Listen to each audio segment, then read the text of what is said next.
My name is Vanessa Joy here for Adorama TV, and I'm going to show you an off-camera flash technique that you can mimic somewhat with an on-camera flash.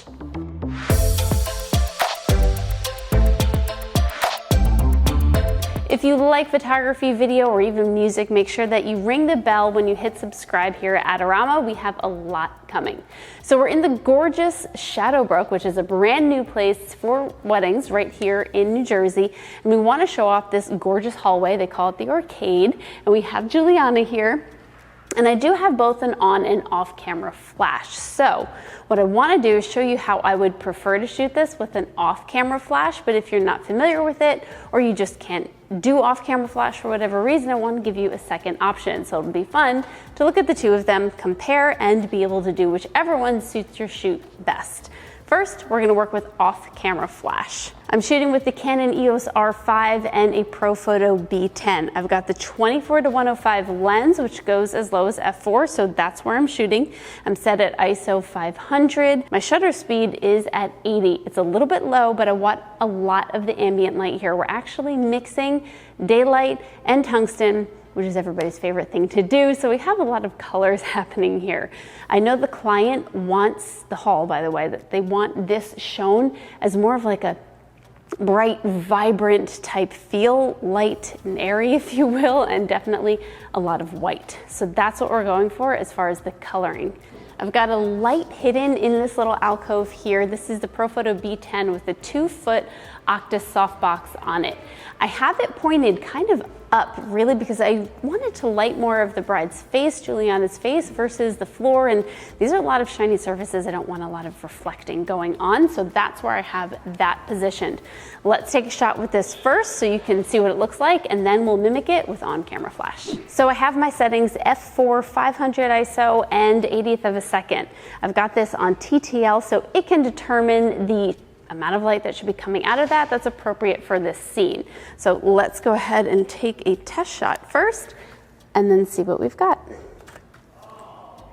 Not so bad, looking pretty good. That's what I'm going for. Not really very dramatic, but at least just getting a little bit of light in her eyes. I'm gonna have you take a baby step backwards because I want the light to be not as drastic of, you know, side to side, and get a little bit more light in her eyes.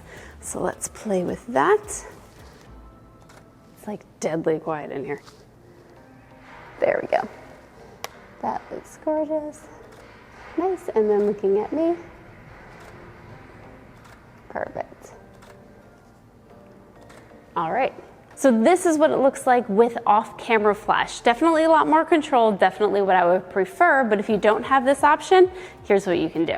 So I have the Profoto A1X, we're just gonna pop onto my hot shoe. We're not gonna change my exposure at all. I wanna keep this as close as possible from one image to the other. I also have with me a reflector, but I'm not gonna use that just yet, so you can understand why I do afterwards. So let's go ahead and turn this on.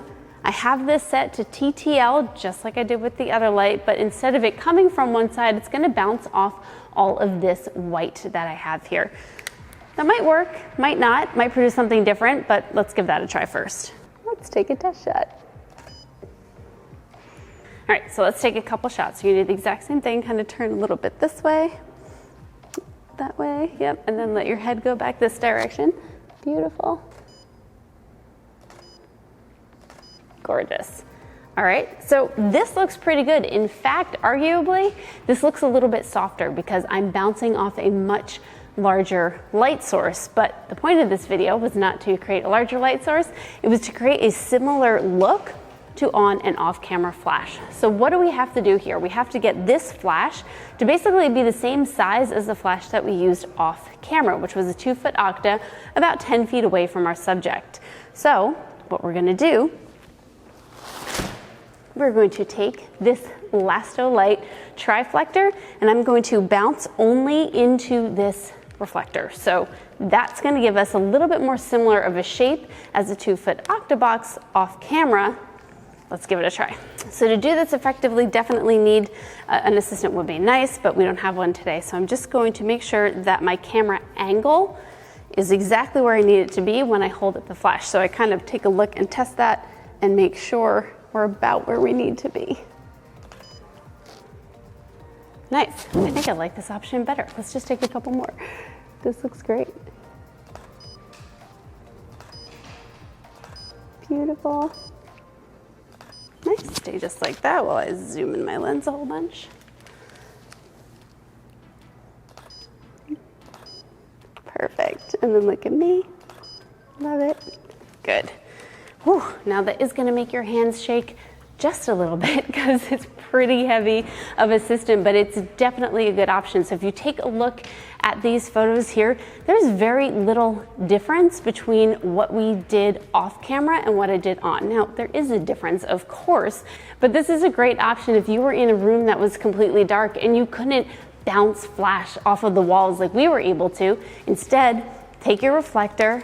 You can hand hold it if you want to, have an assistant hold it, or even put it on a stand and get a similar look. It's definitely a good option when you're sort of stuck and you don't have an off-camera flash. Looking for some inspiration? Then make sure you download my free posing inspiration guide. It's full of ideas for individuals, couples, and groups. Grab it in the link below.